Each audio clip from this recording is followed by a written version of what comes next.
ఉగాదికి అమ్మవారికి పెట్టుకున్న తర్వాత మొదలవుతాయి మామిడికాయతో మన వెరైటీస్ అన్నీ. ఈరోజు బ్రేక్ఫాస్ట్ కోసం మామిడికాయ పులిహార చేసేసానండి.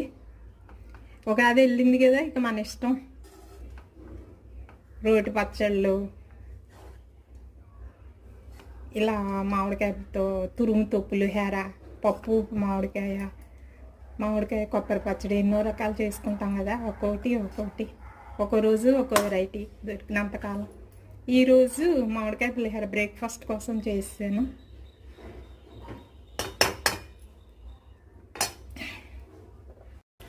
పప్పు టమాటా వండేసి పోపు పెట్టేసానండి. లంచ్లో కర్రీ కోసం కందిపప్పు టమాటా. ఇంకా దొండకాయలు ఉన్నాయి, దొండకాయ ఫ్రై ఏమన్నా చేసేస్తే సరిపోతుంది. ఏదైనా ఊరగాయ ఉంటుంది కదా, పెరుగు ఉంటుంది. ఈరోజు లంచ్ సరిపోతుంది. Please like, share and subscribe.